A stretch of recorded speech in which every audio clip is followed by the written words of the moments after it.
Welcome to episode 3 of the Ozarks Business Spotlight podcast. Last week I did not introduce myself, so I'm going to start with that this week. Ryan Welch with Tax Break, and as always, I'm here with Jason Deal of the Insurance Group of the Ozarks. Hello, everyone.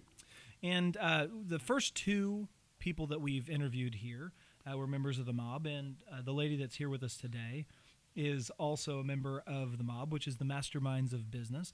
And I just wanted to point out that all the really interesting people you meet in network marketing, it's not just about building your business. It's not just about selling product or selling services. Sometimes it's about actually having friends. And I'm happy to say that Jason and I get to hang out every Wednesday night, which would be a whole lot worse if he wasn't such a cool guy.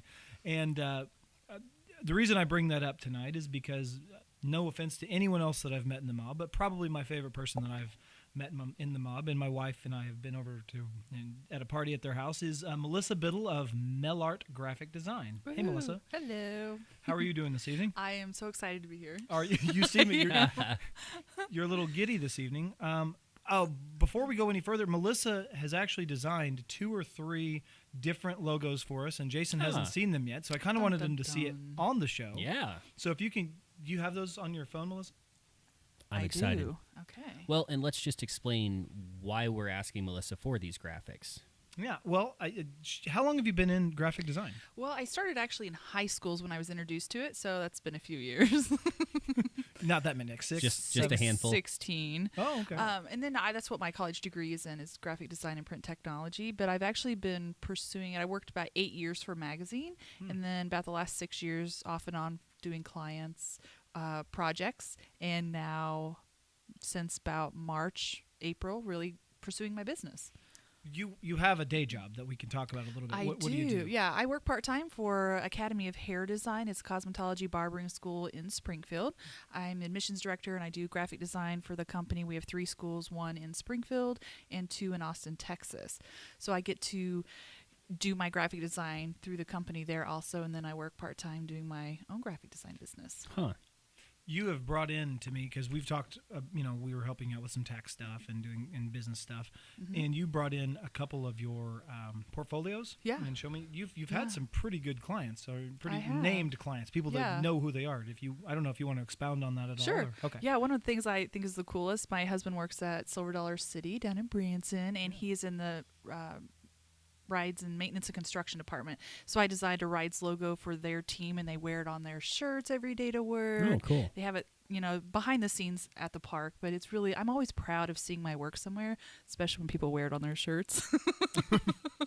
So Silver Dollar City I've done some work for. A couple companies in Branson area. I worked for a real estate magazine, Parade of Homes Real Estate Magazine, still up and going strong. They are out of Branson, Hollister, Missouri. Okay. So, yeah. What about graphic design in particular? I mean, do you have an artistic bent that you like to? Is that what it is, or is it helping a company express itself? I mean, Yeah. what's your? Good question. For me, it's kind of both. I'm not really good at drawing or painting big murals, like hand creating stuff. But give me a computer, some elements. I love researching. If I'm going to do a logo, I like to research what other businesses of the same do, and then come up with ideas. But for me, it's really meeting with somebody, whether they have stuff already for their business, but maybe it doesn't represent them well and they want to go a different route. I love when people are proud of the work I do. Sometimes I have to remember, okay, they may not like this, but that's okay, because maybe the next client will like that same design concept. So it's really just my creative outlet. I'm a pretty artsy person, and it's not work for me. It's fun. Mm-hmm. I've seen some of the things you've done because of the portfolio, but also I thought was kind of interesting. Well, that's the reason why I wanted you here. I told Jason this from the beginning, one of our first guests, because I thought I could maybe talk you into doing some pro bono work for the Absolutely. For the podcast. Honestly, that's when I started this business. I'm with the mob. I've learned it's about relationships and service. The more I give, the more I'm going to get back in my business. So I really have a heart for giving to organizations that maybe can't afford printed material. Can I donate my time or work with them on special projects? And I want it to be a service and a ministry also, not just yes, I need to make money, and that's how I want to support my family, but I also want to be of service to community. That's great. I like your logos that you presented here. Did you see all three of them? Yeah, I Perfect. did actually. Good. Do you have a favorite, Ryan? Well, I like two of them maybe more than the other. That one right there, and this is obviously theater of the mind here. So, but if you can imagine something that, to me, you said it earlier, reminded you of like old NBC or something, like old television. It does. Which I kind of like. Sunday morning. Yeah, Yeah. well, The Price is Right, kind of, Bob Barker with his little microphone situation. I thought that was pretty cool.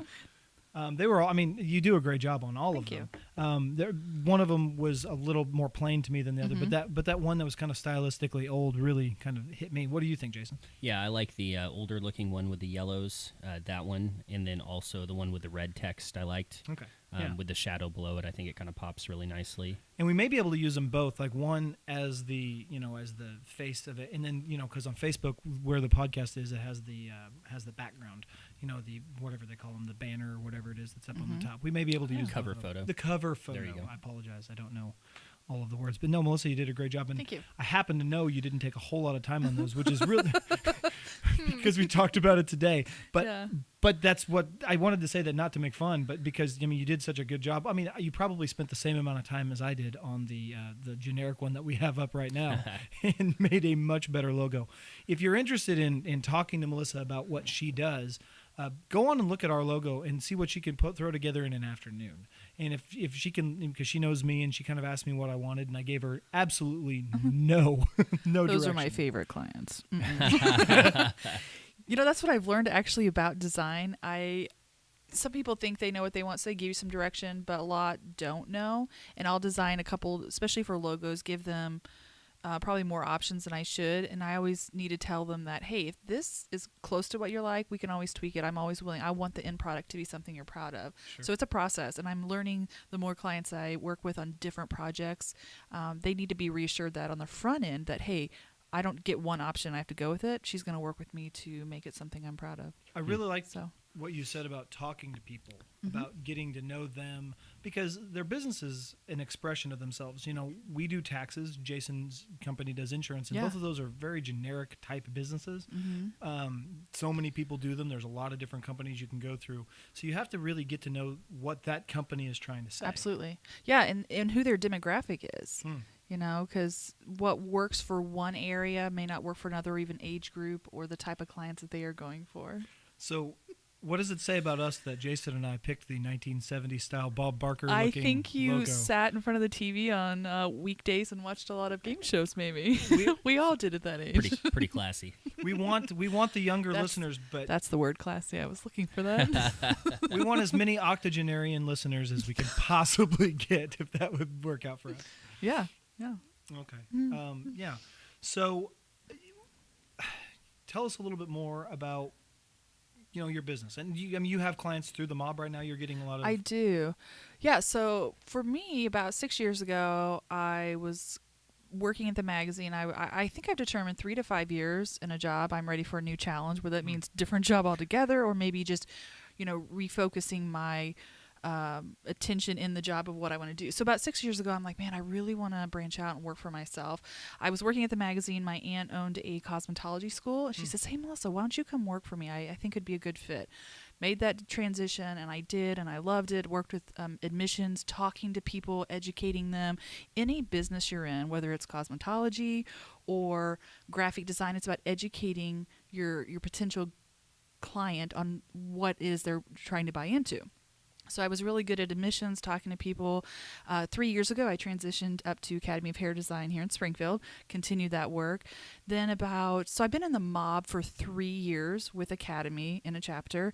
In March, April, I went to a free hosted, David Sims hosted an advanced referral training. If you ever have a chance to go to that, amazing. So I scribbled down 5 pages worth of notes in a 2-hour session, and I left there and I called my husband. I said, I can do this. I know what it means now to have referral partners, how to build a business. I've got some tools that I can really launch this with. So we talked about it. He's very supportive. It's kind of scary going out working for yourself because I'm a creative mind, not a business mind. So we talked about it. I approached work and they said, hey, they're very supportive at the Academy of, we're teaching students to follow their dreams. They also encouraged me, hey, if this is what you want to do, let's work we'll work with you. So I started part-time. And What was the question? I've already forgotten. Just tell us more about your business. That's right. Yeah. So I just launched out, started with the mob, got in a chapter that allowed me to still go every week and visit on Wednesdays. I have off to visit other mob chapters and started meeting people. I'm a people person. My husband says I will talk to anyone, anywhere, and it's the truth. So it's really about making those relationships, and I've learned in the mob that we are not each other's targets. We're each other's team. So when I go to meetings or I'm meeting people, not every one of them is going to be my next client, but the more they get to know me, they're going to remember me when maybe their brother's starting a new business and needs a logo, or their dentist office ran out of business cards and they need to order some more. So it's all about referrals, and that's how I'm building my business in the mob, and it's very exciting, you know.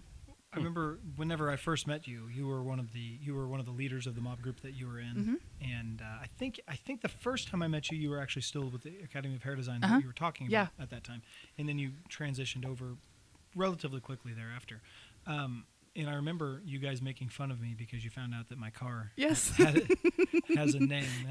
I remember that. Your car has a name? Every car he's ever owned has had a name. Yeah, my current car's name is Goose. I didn't really name it, but my brother-in-law had it for a while, and then he named it Goose. So we have Goose, and my wife has Mindy, and there's reasons behind these names. I one time bought a Jeep Cherokee, and it had been prior owned by the chief of the Wyandotte tribe in Oklahoma, and so I named it Pocahontas because I have very little creativity when it comes to names. So obviously, I don't know why you'd name a Chrysler Mindy. There's no real reason behind it at all. So Goose was, I think, named Goose because Mark, my brother-in-law, went goose hunting one day and shot one and then put it in the back and then left it in there for a while, and then we ended up getting it cleaned. But anyway, I think that's why he named it Goose. So that's kind of a macabre reason to name a car Goose. I was expecting some kind of Top Gun fighter pilot reference or something. That would have been way better. I should have come up with that before the Next time. podcast. That's funny, though, because I remember that, and probably the next time I saw you and you visit a meeting, I'm like, your wife has a car named Mindy or something. It was a conversation starter, and that's how we really began our friendship. And then the next time I ran into you was at another mob meeting, and I know you had switched to a group that I go to, but I hadn't seen you there. But we met in Aurora one night, and if Kat Williams is listening to this, maybe she'll be angry with us because we completely derailed an entire mob meeting, and there wasn't very many people there, so luckily we did that. yeah, it was like family time versus structured meeting, but it was great. And Melissa is one of the few people that's willing to get into as much trouble in an organized setting as I am. wouldn't say that. She's close. So He perceives it this way. well, I mean, she wouldn't stop either. We there's a lot of clapping in this mob meeting setting. There's a lot of clapping, and Melissa just wouldn't let me be the last one to clap. Struggle's real. So, I know personally some things about you. There's another Bittle on the way. There is. My husband, Michael, and I, we've been married for 14 years, 14 and a half now, and we are expecting our first child in February of next year. Yeah. Congratulations. So, thank you so much. Anybody that knows me knows that we are over the moon about this. We've been trying for several years, and I can look back now. It's all timing. Career-wise, Michael's job, my job, building our family. It's really exciting. Yeah. So It really is. I have 3 kids of my own, so I don't want to ruin the surprise, but they're awful. I did not hear that. Yeah. You've met all 3 of my Awfully children. fun. You've met all 3 of my children, so I think you know why I Yeah, think that. So absolutely. I'm just kidding. Yeah. We talked about that in last week's podcast with Summer in relation to just how funny life is sometimes, where you think things aren't happening and then they do happen, and you go back and look over the timeline and say, oh, that's the way it had to happen in order for this to play out that way. Absolutely. That's Yeah. cool. Yeah. Yeah. Well, and I was born in February, and we're the best, so Oh. there you go. Okay. Yeah. I'm Nope. taking bets on birth dates, so Ooh. feel free to pipe in on that. Do you know what it is yet? Do not. At the end of this month, we find out gender, so we Okay. can't hardly wait. I think my sister's having Logan and Chelsea are having a baby either in February or in April. Yeah. So they are having, and it's kind of, I don't know what they're going to name it. I keep telling people that they're having babies whenever I wasn't supposed to. Now they've told everybody. But I came into work one day and I said something about my stepsister's having a baby, Brooke, actually. You know Brooke too. Yeah. She's having a baby as well and getting married. And then I made some comment that was like, well, now there's lots more babies. And my dad was like, is Chelsea pregnant? And I'm like, oh, great. great. Whoops. Yeah, and Cat's then out of the bag. and then my grandpa was sitting up here like 3 or 4 weeks later, and Logan had been telling everybody, but I didn't know they hadn't told family. And I said something to my grandpa. My grandpa goes, "Is Chelsea pregnant?" And I'm like, "Oh my God!" And Heidi Whoops. she punched me, and she was like, "You got to stop this." And anyway, luckily Chelsea didn't get too angry with me. Yeah. Boy or girl? They don't know yet. They have names picked out for both, but I'm not gonna. I've already given enough away about the news of their child that I'm gonna kind of stay out of this one. Goose if it's a boy, and Mindy if it's a girl. I hope so. I hope so. What is? Do you have names picked out? We I yes don't know if and you want no. to talk about that. Well, that's okay. We haven't announced it yet. So we have a girl name picked out and boy name we can't agree on yet. So, but it's gonna be a girl. So Okay, so you. It's a girl. It's gonna be. I mean, it's gonna be a girl. When I had my first. I'm just waiting for confirmation. When I had my first child, I said that to everybody the same way. I was like, "It's a boy," and they're like, "Well, what if it's not?" I'm like, "Well, I mean, it'd be fine if it's not. I don't mind if it's not, but it is." Yeah. And sure enough, it was. Yeah. We had names picked out for him, and Heidi and I had a name picked out since I was a little kid. Heidi didn't really care for that name, so we compromised. We got to name him that name, but he goes by Liam instead of William. Yeah. Which is fine. So Yeah. anyway, kids' names. Jason, do you have any kids you want to name? No children yet. No names picked out. Awesome. We'll just kind of ride the wave on that for a while. Yeah. Well, we gave Melissa some dots at the beginning of the podcast, and she is now. They're just sitting there. She won't eat them because it's not a very good microphone food. Jason told us it was a bad idea. Oh, I'm a little bit partial to the ham sandwich myself when I'm podcasting. It's just one of those trends I've noticed, so it happens. Melissa talked about having pagefuls of notes whenever she went to talk to David Sims, or when she went to David Sims' marketing class. And I'm looking over at her. I had some notes last week for Summer because I had all kinds of things, and I have some other questions for Summer or for Melissa as well. But she's got a laundry list of notes here. Do you want to hit I on just some like of that my stuff? own handwriting, I guess. You want to hit on any of that stuff before we run out of time or something? We can. I love quotes. Okay. Well, I want Awesome. to know your guys. It can be a funny or business related leadership. Tell me your top quote. Uh-oh. Do you have one? Top two quotes. Oh, it's a long quote, though. Okay. Hey, we got time. Love it. Okay, so my favorite author is Robert Anton Wilson. Praise Bob. He passed away here a few years ago. He's philosopher and satirist and fiction author, but also nonfiction. And his whole thing is on belief systems and reality tunnels, and basically what you believe is based on the signals you choose to pay attention to versus the other billion that your brain's ignoring every second. So he talks a lot about just, reference points of reality, and any description of the universe at all that doesn't include you, the observer, is incomplete. I think that's a great quote. Another one that he talks about is, and this is the long quote, it's, and I'm probably going to butcher it, but here we go. It's, everything is true in some sense, false in some sense, meaningless in some sense, true and false in some sense, true and meaningless in some sense, false and meaningless in some sense, and true, false, and meaningless in some sense. Huh. I can't believe I got through that without stumbling. I'm pretty proud of you. That was Amazing. especially on the spot. There's no notes here. Yeah. No, that's those. It's not tattooed on his arm. No, He didn't read it. No tattoos, not yet. Under the baby names there. Yeah. No, he's just as an author, he's had a huge impact on my life, the way I think. I can pretty much go back to reading a couple of his first books and seeing like the light bulb go off in my mind as far as changing my worldview. So, yeah, he's a great one if you haven't heard of him. I could go on and on about that. Well, it was interesting. You asked about two, and the first one I'll say is I don't even know who said it because it's kind of become a proverb. I know Abraham Lincoln cited it in one of his addresses, and it's just the words "This too shall pass," and it's always something that no matter what you're going through, you can listen to that. But my favorite quote, and we talked about Douglas Adams on here, and I probably will talk about him multiple times because I think just like Jason talked about. He's a good one. Yeah, he's the same kind of scenario that Jason talked about with whoever it was. I can't remember the name of the guy you just said. In fact, I need to know more about that because I'm interested in reading about him now. But with Douglas Adams, it's the same thing. I became kind of aware, and he's a satirist, kind of a humorist, but there's some real chunks of meaning behind it. And I think my favorite quote of all time, because it just sums up my marriage with my wife quite a bit. This is going to be good. Yeah, it says he was a dreamer, a thinker, a speculative philosopher, or, as his wife would have it, an idiot. And I think it's a pretty good view as how I view myself, maybe, and then how she would then view me. But there's a whole bunch of things that he has said that, and I'll bring them up as time goes through, I'm sure, and whenever they become topical. But that one has always stuck with me as probably my favorite quote. I thought you were going to say, good. "Don't forget to bring a towel." Yeah, or don't panic. I've written that on stuff before. Just don't panic, which is like, how can you really cite that as somebody's quote? It's just 2 words, but he certainly popularized It was written on the book, wasn't it? Yeah, and the meaning of life, the universe, and everything is always very funny to me. So, anyway, what is your? I would like to hear yours since My you brought it top up. 2 are scars or souvenirs you can't remove. It's a good one. Yeah. And then probably my ultimate favorite is everyone you encounter is facing a battle you know nothing about, so always be kind. Be kind. Yep. Yeah. That's a great one. Yeah.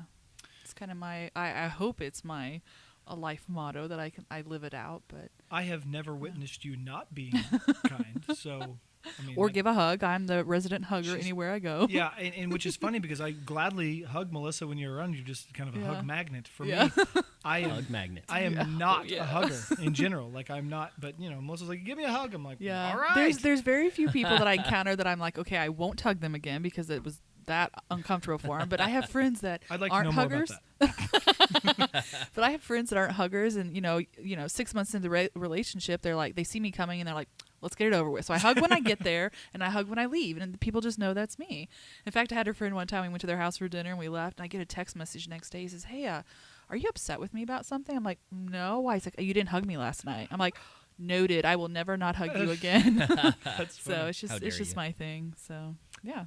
You sent me some stuff for what you did a spotlight for your mob group, and you sent me some things, and I remembered some of these.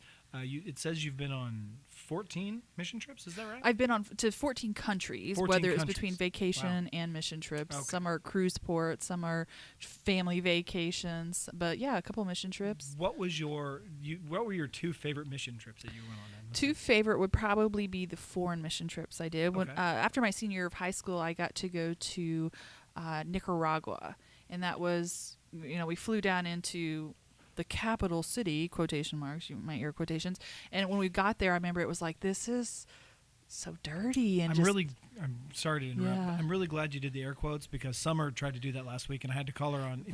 That's why I did it. If you're gonna do air quotes, you've got to tell Gotta me. vocalize it. Yeah. Anyway, sorry. Yeah, so we flew into the city, and I remember this hotel was like the nicest hotel in the city, and we stayed there, and when we got there, and it's like my friend and I that bunked together, we didn't sleep under the sheets because we felt it was that uncomfortably just not our, up to what we were used to.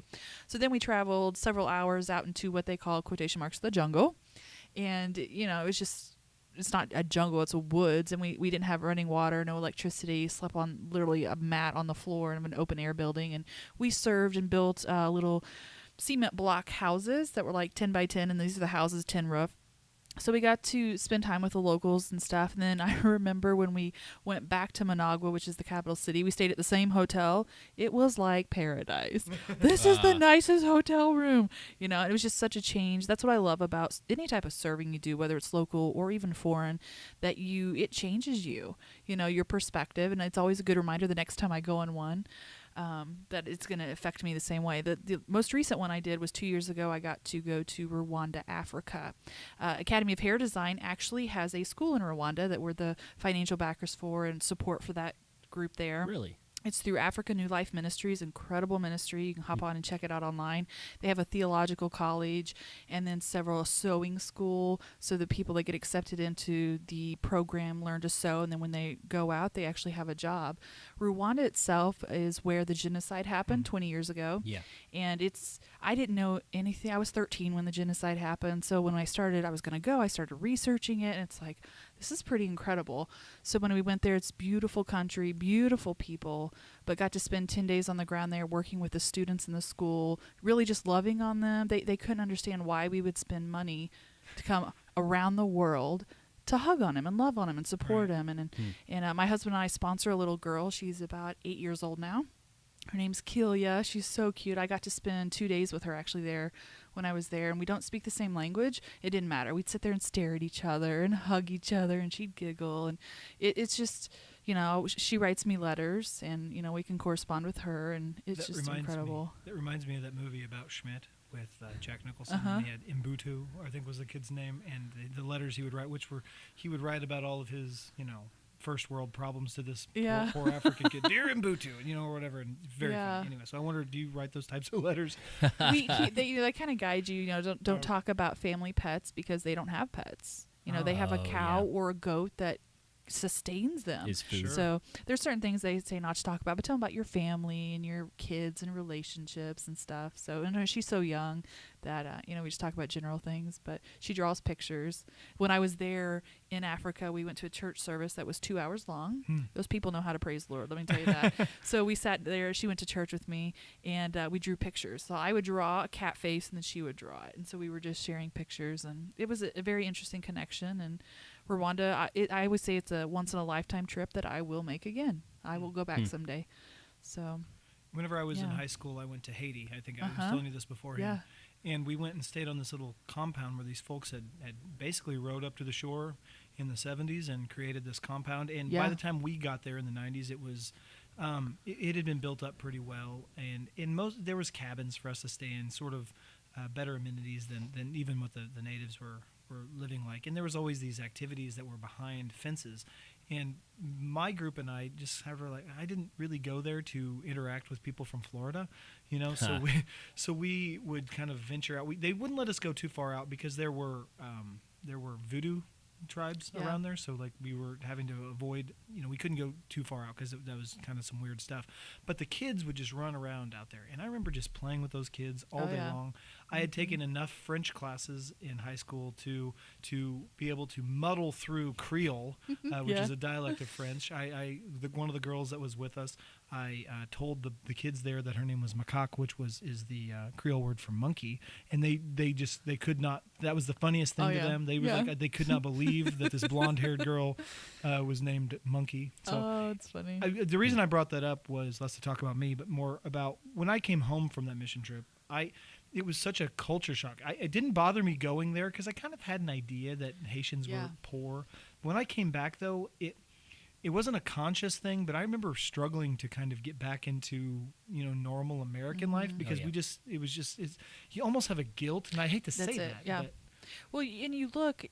There's a program there in Africa called Dream Boys, and they are children. They're street kids, basically, and the city of Rwanda's worked really hard, so there's no longer street kids. So these are kids that their family may already have 5 or 6 kids, and they're like, we don't have room for you, and we can't even put any food in your mouth. So they just go and run the streets. So this organization has Dream Boys. They get them in school. They have after-school programs, and we helped with that one day, and they fixed this. I'm not sure the name of it. It's kind of like mashed potatoes, and then they have like a soup, kind of like a chili or a stew that they put on top of it. I remember going in there, and when I finally walked into the room where all the kids are eating, they're sitting on the floor and scooping it up with their hands and feeding it without utensils. And I'm like, oh my gosh, and it wasn't awkward or really weird. It was just I didn't expect it. Well, then when you get home and you sit down or you go out to eat at a restaurant and people are serving you and you have all this food on the table, you feel guilty, and you almost get mad at people around you because they don't even realize, what we have, or driving cars, or there's just so many luxuries that we have. Having a bathroom in your house, honestly. Hot water. Right. Yeah, hot water. And refrigerators. Getting your hair cut, going and getting your hair colored, going through a car wash. They don't even have a car to wash, and here we spend $8 to get our car washed. It's just, you don't even, like you said, you don't even realize it until you realize you had a feeling about something. You're like, why did I just get mad at myself over this, or feel awkward doing this now? That was one of the most profound things that happened to me in my life is seeing that situation, and I think it had some effect on me that it's hard to detect, but I'm sure it did because of how just again how different it was to come back and feel something different. I don't know. Well, travel broadens the mind. That's the quote, and I think we're hitting the nail on the head.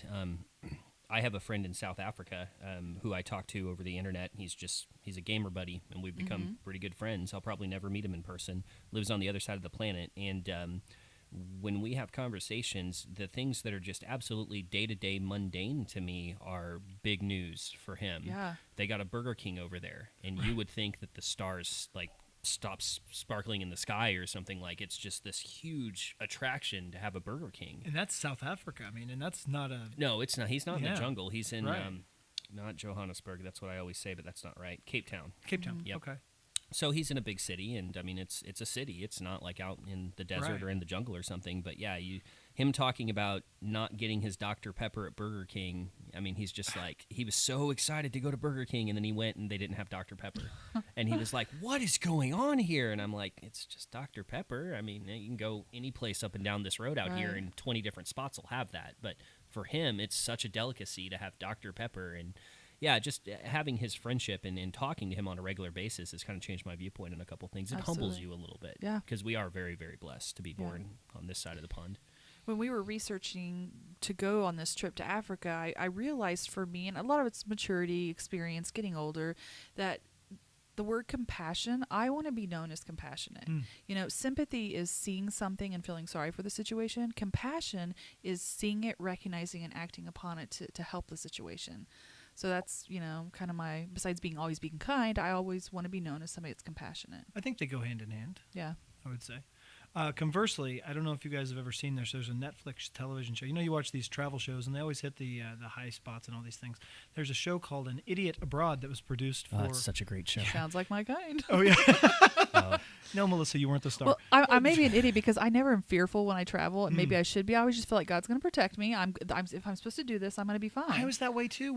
I've never been fearful. They kept having traveling. to tell us to come back in the gates whenever I was in Haiti, so I'm kind of that way. But this show is about this Ricky Gervais and Stephen Merchant have this friend who is just... He's a British version of a redneck, I think is probably the best way to say it. He really is an idiot. Yeah, and he's just very culturally narrow and has no interest in anything outside of his hometown. Anything that's not of the norm to him is something to complain about. Yes, and they sent him all over the world. Is this an act, like his No, character? it's a reality show. His person. It's him. And they sent this guy to Africa, to China, and they made him eat things. They made him stay in. They didn't let him stay in like the Ritz, in Beijing. They made him stay in Experience the culture. Oh my gosh! And he just complains. He's miserable. Oh, and it's hilarious. It is so good. So if you have Netflix, watch An Idiot Abroad and just tell me. I'm gonna check it out. My sister sometimes says that I'm like that, but I'm not that culturally narrow. But I am a little grumpy, if that's sometimes. So that's the way.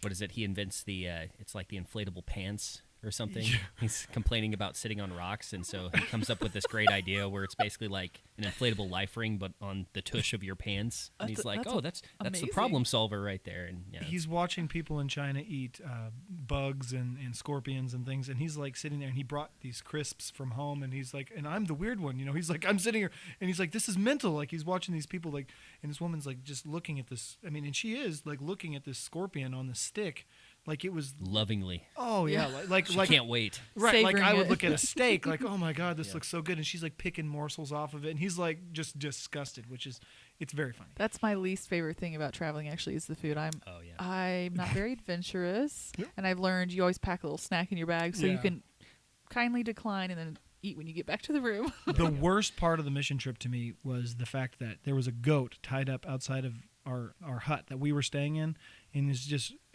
it was right there, and it was a nice breezeway, and everything was good, and we kind of went over and pet the goat and played with the goat, and then a guy went out there with a machete and killed the goat, and we had it for dinner.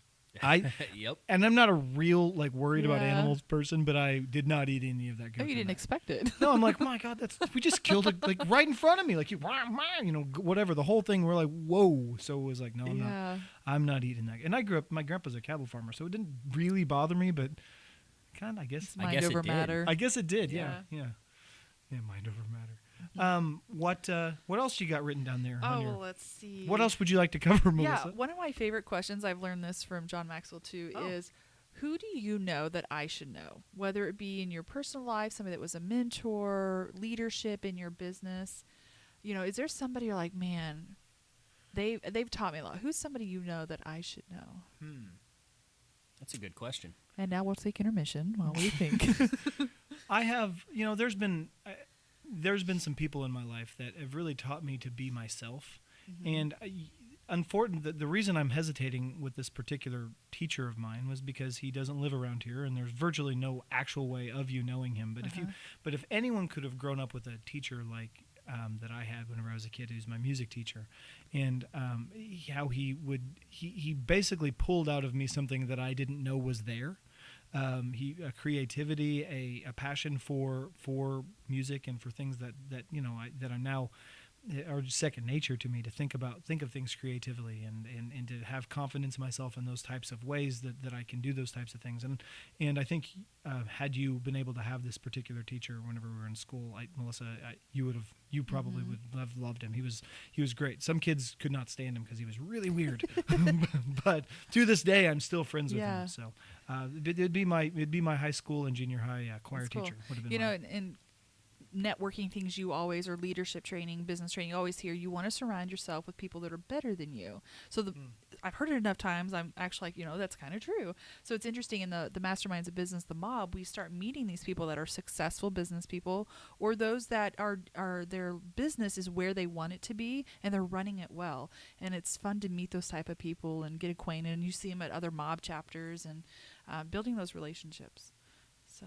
Yeah, it's like another quote that I really like is, if you're the smartest person in the room, you're in the wrong room. Yeah, yeah. That's and as far as to answer your question, as far as who do I know that you should know, that's a hard one for me to answer. I've been sitting here trying to think of a name just to drop, and I don't have one. And I think that, I tend to learn more about social etiquette either by face first planting into something I shouldn't be in. Yeah. It's like, whoops, we're not going to do that again. Yeah. Or just learning off other people, like watching other people react. I'm a really good listener, and I just like watching people interact with each other, and I feel like I pick up social cues that way, good or bad. It just kind of depends. I wish I had a name for you off the top of my head. You've stumped me. But that's the best part about not having a scripted podcast. Yeah. Is kind of get that organic, Food natural for flow. thought. Yeah, no, I'm going to think about that. And that's just a great question in general. Who do I know that you should know? That is a good question, and maybe something we should ask the next people to come through here. Yeah, I really like that. I'm going to write that down. Thanks, Melissa. Can we use welcome. that? Absolutely. Okay. What else? What else? It's not mine. It's John Maxwell's. Well, but you brought it to us, so Yeah. so we should know John Maxwell, maybe. Yeah, honestly, John Maxwell he's entertaining to listen to. Do you know who he is that writes books? Absolutely. Okay. I listen to a lot of his speeches and stuff, recordings, and I've got several of his books. I know the leader of your mob group works with his company, Jay Goff. Jay and Katrina Goff both are in kind of personal development. She's a positive psychologist. Is that correct? Positive psychologist? Yes, coaching. So. Yes. And so it's, focusing on the good rather than trying to figure out what your weaknesses are and make them better. And it's so true. I think about when my kids get in school, it's like, I'm looking forward to the baby stage, but when they start, I can start pinpointing what their strengths are. I cannot wait to develop that. One of my favorite books is The 5 Love Languages by Gary Chapman. Have either of you read that book? No, I've not. I buy it for wedding gifts because everybody breathing should read that book. And one more time, the title and the author? Yeah, Gary Chapman, The 5 Love Languages.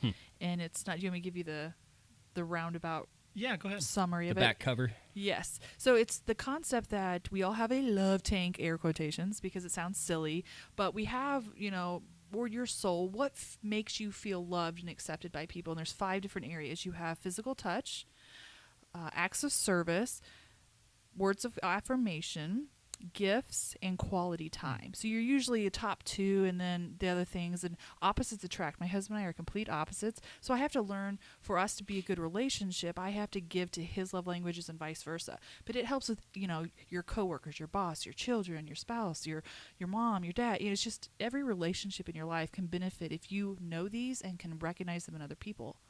I did a couple years ago, I did a study, and I've never done the 5 love languages, although I've heard about it. It's been around for some time. I think my mother was really big on that sort of thing. We do, just knowing about yourself is always important. Absolutely. We did the Myers-Briggs personalities tests, and there's 16 different options, and you find out which one you are, you find out who your loved one is, you read about them, and then it's weird because you almost get an understanding of how their mind works and why they're saying what they're saying.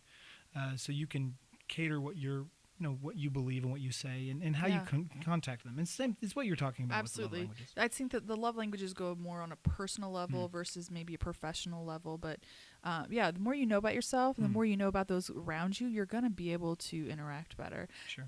Best example is I had a coworker that everything I said to him or anything I asked him to, he always questioned it. Well, why? What's this? It's like, just just move forward, please. And then when we did this at work not too long ago, it was we learned all of our staff's personal traits, and it was that he is an analyzer, and so he had to get all the information behind Needs the details. it. Absolutely. Yep. And I'm like, okay, I no longer got frustrated with him because I Right. could understand where he was coming from and give him what he needed to move forward, and it was really eye-opening. So One thing that I'd like to talk about right before, and then we're actually just like we've done with Melissa, or excuse me, with Summer and Taylor before, we're going to have you, if you have any questions for us, maybe as far as our business goes. Okay. But if we were going to recommend someone to you, with Taylor, obviously we talked about his, massage therapy and some of the things that maybe someone who was more comfortable staying clothed would like to go to Taylor. Someone who doesn't necessarily need a weekly relaxation massage. Summer, someone who is interested in working from home and making money doing that, or who is just interested in some of her products. Obviously you would be happy to work with just about any company that needs your services. But is there anybody in particular that you target whenever you're going after things? And if so, maybe talk about that so we know who to refer to you, and Sure. the people that are listening would too. in the mob, I'm meeting people that are already in an established business. So for good referrals for you guys to be able to send to me now would be if somebody's been in business a while, but maybe they've hit that plateau and they need to revamp their branding, or they need a new look, or they need new ideas of maybe they need to do a mailer to get their information about their business out there, because it is all about educating your clientele.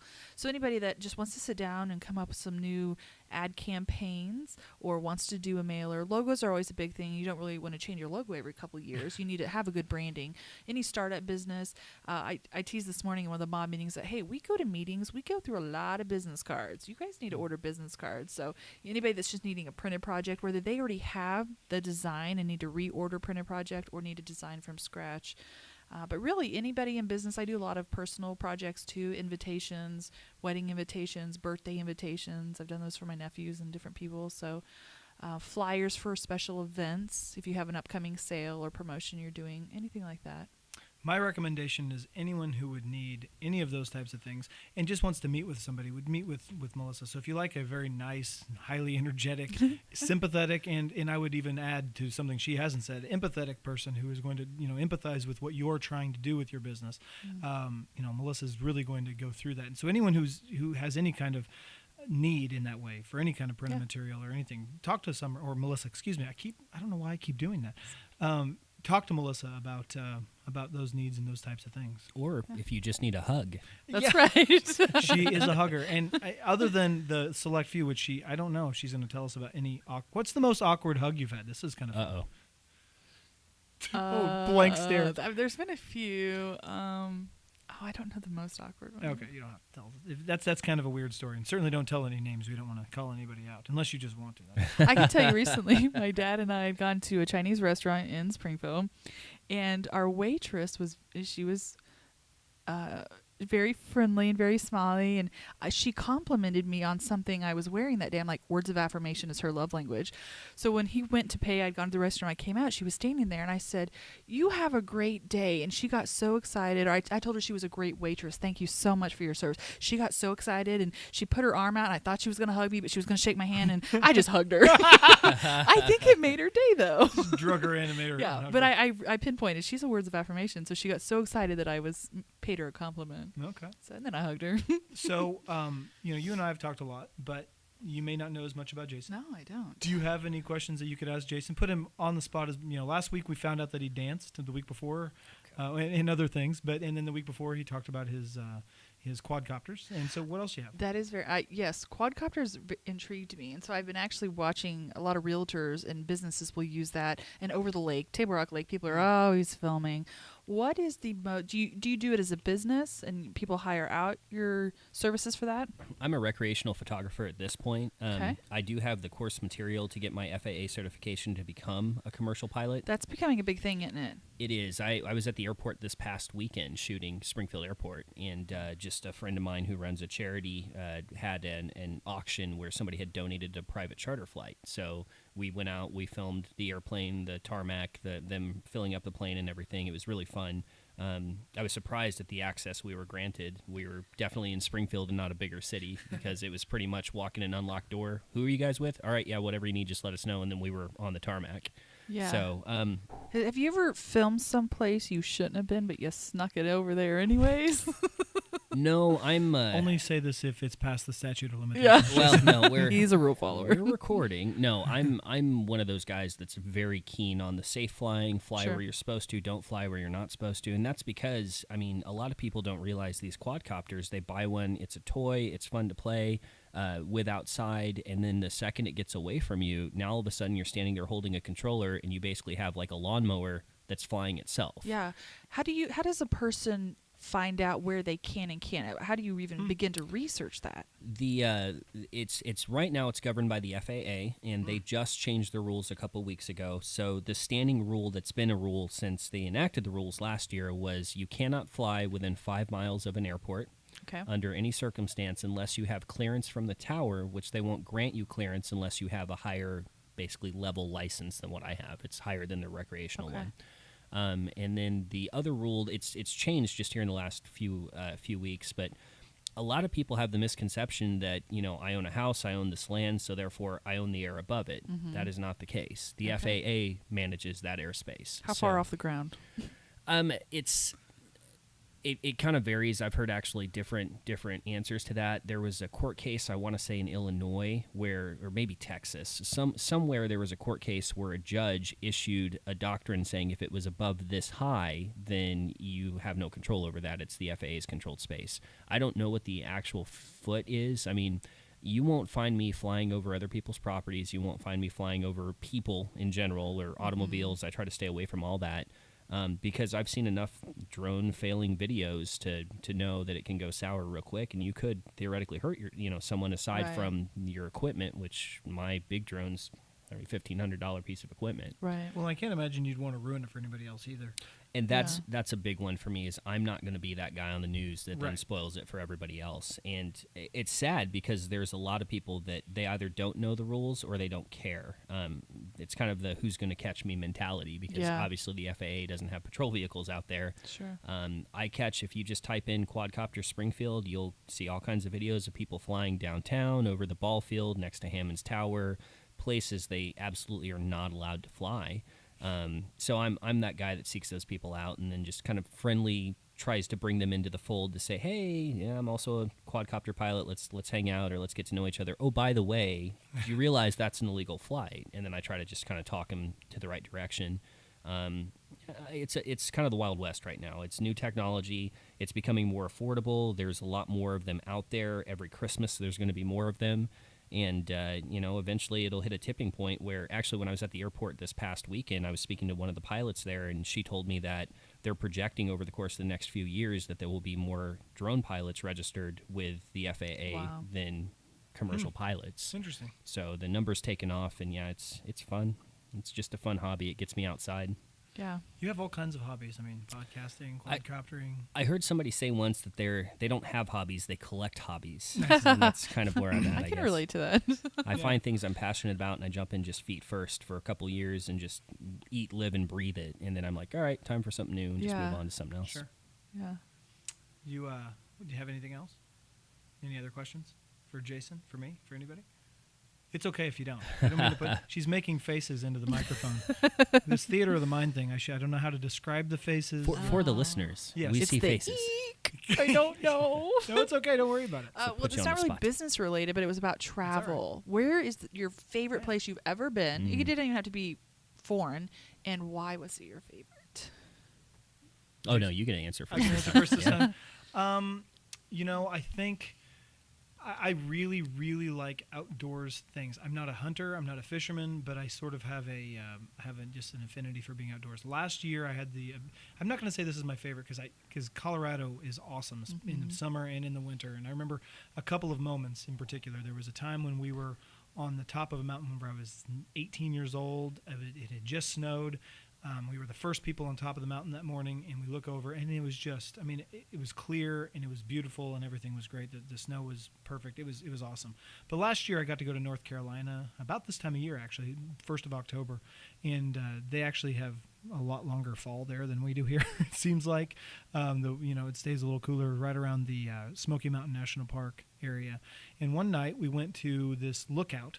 And it was just this old Forest Service lookout that we got to look over and see, the town and several towns around. And then instead of going back the way we came, I decided that it would be fun to go back a different way. So Logan Tepe, yes, Logan Tepe, who's my brother-in-law, and then Nick Leopold, who is one of our partners' son or nephews, excuse me. We were lost on this mountain, and what I found out was we were on. You're on foot. No, we were in a car. Okay. But we were off the GPS completely because the road that I took was an old, unused Park Service road. It was an old park that they had several lookouts, and there were tree trunks laying over the road at points. And I was like, oh no! And we ended up getting to the point where we're going down a mountain. Like you'd look out the side of our car and see down, cliffs. And of course, they're not real rocky mountains in the Smokies, but they're bigger than the Branson Hills. Sure. And we were looking down the sides and driving around out there, and that night was, I never get nervous, just like you said. I'm like, screw it, I'll figure it out, and it was, but that night the kid in the back seat was 18 and just was scared to death that we were lost and we were never going to make it back. I'm like, man, we got a full tank of gas. Like we're Just good. backtrack. Just drive, and just drive in one direction long enough and Yeah. you're going to find a highway, which we did. Another Sure. mountain. But well, we did. We came down the mountain a little bit at a time. And that was the most fun adventure I'd had. But as far as places I've gone, Chicago's awesome. I'm going to San Jose in a few weeks. I mean, just so many places. I love to travel, see new things, do new things. But I have to say this too, because we talked about taking things for granted. I've grown up in Southwest Missouri. My family's been from Southwest Missouri forever. And actually, I saw this on your flyer that you did for your group, your spotlight. And you said you were born and raised in Missouri and proud of it. And you get away from this area and you start thinking, man, what if I lived in Chicago? What if I lived in the South, even Florida? What if I lived in those places and I never got to see the things that we see on your drive to work every day? Right. The trees, the rivers, the hills, just those things. This is a really beautiful place to live. And the grass is always greener on the other side, but whenever you get on that other side and start thinking about the grass maybe where you're from, it's pretty good around here too. So anyway, I like this. Yeah. Well, I and do I can too. kind of add on to that because, I've lived here for a long while too, and so you kind of get into your day to day and you forget to pay attention to what's going on around you. And it kind of took buying that quadcopter where I get it up in the air and I look down and I see this huge miles and miles and miles, and you see all the trees and the sunset and everything, and you're thinking, wow, this is a beautiful part of the country. It took that to almost remind me of that, and I put those images online, and I have, like, by example, my friend in Africa, his name is Josh.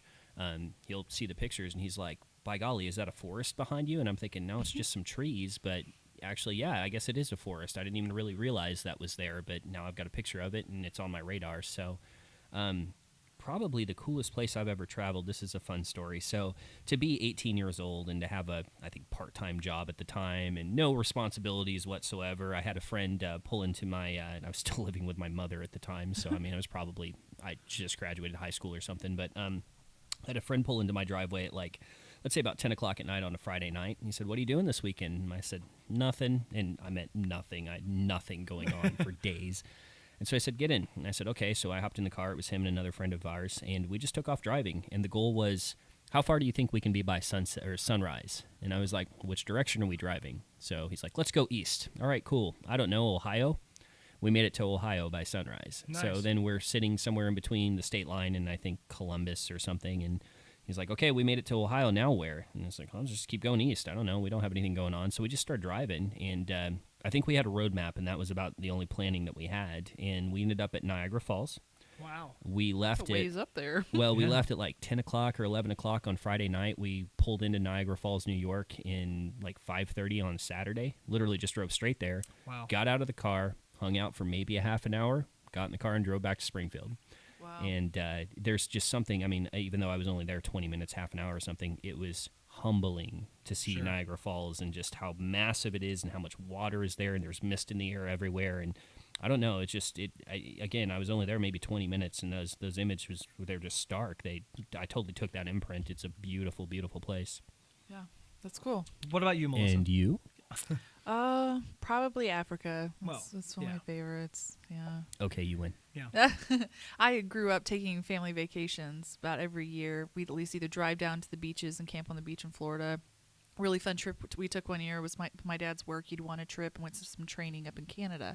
So we camped all the way up to Canada and all the way back. So we got to see all kinds. And I realized we have a friend that lives in Ireland, and she was talking about going from Kilkenny to Dublin, and it was only a 30-minute drive. When I looked at the map, it was so far. So I was like, what's the square miles of Ireland? And then I looked at the square miles of Missouri. Ireland will fit in Missouri multiple times. Oh, yeah. And mind blown. So I started researching how large is this country, and it made me realize that's why we have so many types of things in the United States as far as landscapes and things. And we live in a huge country that's beautiful. Absolutely. Lots of opportunity. Well, we are running to the end of what I would imagine is people's patience of listening to us ramble about. Their funnest hour of the day. Yeah, no kidding. Right. Yeah, absolutely. Hey, but I'm sure we could have you back and have more conversations with you. And just like I invite everybody else, if you guys just want to stop by, we tape these or record these, and there's no tape involved, on Wednesday nights. So if you ever wanted to come in and just give somebody a hard time whenever they're doing, to come in and have a conversation with us. And I need to talk to Jay about getting him on. Yeah. Him and Katrina both. Yeah, that'd be great. excellent. Very encouraging people. Melissa, thanks very much for coming in. Yeah, thanks for the opportunity. I've really enjoyed it. Well, and it's a lot of fun doing them, and obviously people who talk a lot, like you, Dun, dun, dun. make for a good podcast. Jason, do you have anything else that we need, any housekeeping, anything like that we need to? No, I think we got a lot of chairs in the room, so if there's anybody that wants to partake in a live audience session, we can make that happen. So that would be kind of fun. They can clap for us. Yeah. Oh, we could turn it into a mob meeting. We'll have Shanae bring her applause. And people are listening. People may not know who Shanae Harvey is, but she'll be on later or at another day, I think, in the beginning of November. So we have a lot of people that have been interested in coming on. Contact us if you do. Oh, before we go, Melissa, how would you like people to contact you in the event that they needed some of your services? Obviously, Facebook is a good way to get a hold of you. What else? Yeah, my name on Facebook is Melissa Stimson Bittle, Stimson. It's my maiden name, so people struggle finding me. I also have a Mel Art graphic design page on Facebook. I have a website, www.melartgraphicdesign.com. Phone number is 417-598-0516. I would encourage anybody to get a hold of Melissa about anything that she may need, or that you may need. Yeah. She'd be happy to help you. Yeah, and we'll post all that contact information in the actual podcast post, so you don't have to listen to an hour's podcast to get it right at the end there. But yeah, no, I really like the graphics that you showed us today, those logos, and I thank you for that. We were struggling to come up with something a little better, and Ryan kind of told me that he had an expert coming in to help us. So he was right. Absolutely. All right. Well, guys, thank you very much for listening. Those of you who have made it the full 56, 57 minutes that we've been talking. And we really appreciate anybody who's listening. And Melissa, again, thank you very much for coming on. It's been super fun talking to you. Absolutely. Okay. Jason, I said, for Jason and for myself, I'll say goodbye. Goodbye. I'll say goodbye. Goodbye. I'll say goodbye. Goodbye.